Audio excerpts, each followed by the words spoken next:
I got accused by a now former student of harassing her. Nothing physical, but the school didn't tell me until after the semester was over that they had been investigating me for about half the semester. Luckily, I had texts I could show them where I was offering to help her boyfriend get a job where a good friend of mine worked, and other students stepped up to say it was not true because I treated literally all of them, male or female, the exact same. I would show up a bit early for my class and wait in the empty room next door, and some students, including the accuser, would come and hang out. Sometimes they'd have assignment questions, but most of it was general career advice and life advice stuff, all done in the open in an empty classroom. Her group was presenting at the end of the year, and they chose a retail clothing company. And I asked each group member what part they played in completing the assignment. And this girl was there to demo some of the clothes, so I asked, "Okay, so you're the one being the model." And this girl took that as some weird form of harassment. Even her own group members told administrators that was laughably bullshit. My ratings from the students in that class were the highest of my career. I have a feeling other students figured out what she had done and wanted the administration to know they really appreciated how available I was for course topics and general career and life stuff, and that I was a great professor. Eventually, the woman leading the investigation called me and told me they determined there was no merit to the accusations. And I kinda went off about how it felt like they were trying to trap me in a situation where a student was supposedly feeling actively harassed, which exposed her to about half a semester of this supposed harassment. They were basically getting reports after every class session from this student. I reminded them that I also have rights under Title IX, and that it was silly not to immediately talk to me. Because if I had been harassing her, their actions exposed the school to a lot more liability because they didn't intervene immediately. And because I have the right to know when I'm being investigated so that I can protect myself and not do anything that could even be interpreted incorrectly, even if totally innocent. I didn't really suffer any repercussions I was aware of. I had given that student an A because she was a great student, and I used that also as evidence that there was no harassment or discrimination.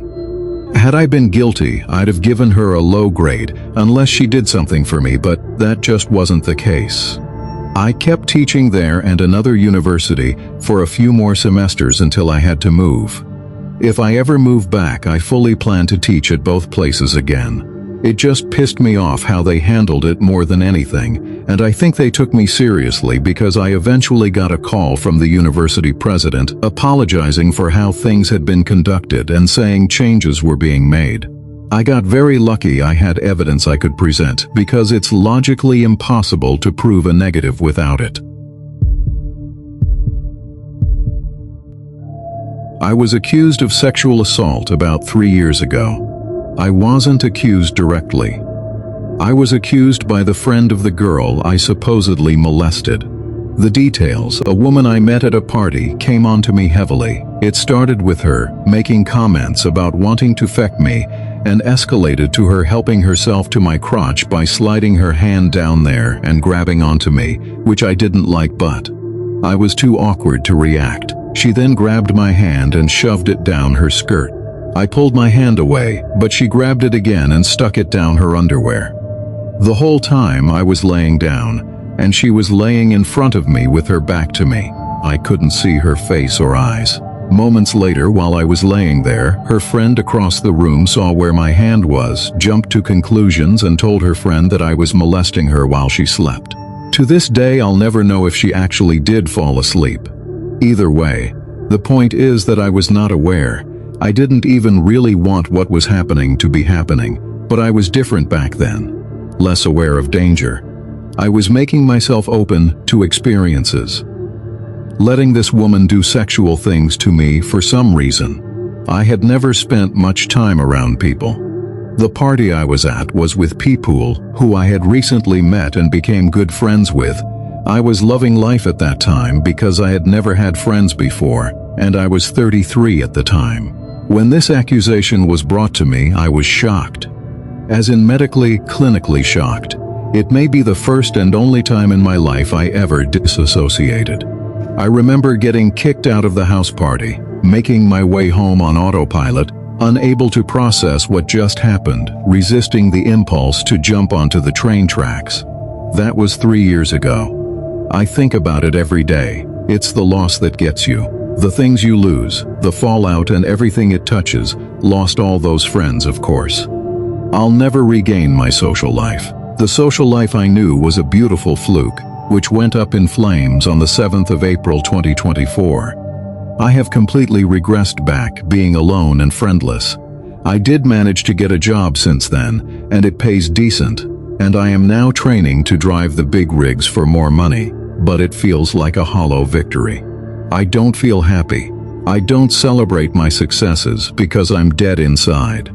And the life and connections I could have had, used to have, also died. In the wake of the accusation, I ended up in hospital because I sliced my arm open with a razor. I also lost so much weight, it's scary. I'm still losing weight now as the pain from the accusation and the loss of my friends has not abated. The pain has not been addressed or resolved. I'm down to 123 pounds, which is about 53 kilograms. I'm 5'6" tall. I never feel like I want to eat. I just feel sick all the time from these thoughts. This week I spent 2 hours throwing up because of them. The girl I supposedly molested continues to live it up, partying, hooking up with guys, etc. So does her friend who accused me to have a social life, so I would occasionally spot her here and there. There has been no closure, no justice, and no resolution. I did meet a really cool chick 4 months after this all happened. She really helped me get through that first year. We became very close. She was great. She got to know me well, believed in my innocence, and validated me. I fell in love with her, until tragically, she herself was raped by someone she knew, which messed her all up. I went to the cops about it. She did not appreciate that. Completely ghosted me after I did that. My mistake. My own false accusation was still so fresh in my head that what happened to her had me all fucked up on another level. I don't really see or speak to anyone anymore. I spend all day every day completely alone. I work alone, and when I come home I use drugs to cope with the trauma. 5 different types of drugs. I lay in bed and just fry my brain to forget. It's a sad situation. I feel broken. I feel like this isn't meant to be my life. Why did this have to happen? I feel like a corrupted file. There's nothing anyone can do. I just have to delete it all. I feel like I want to delete my life. I have developed these strange tics as a result of my trauma. They are verbal tics that come on at night when my thoughts run rampant. I will shout phrases like, "Kill yourself, you cunt," is one that comes up a lot. Another one is, "Delete yourself from your life."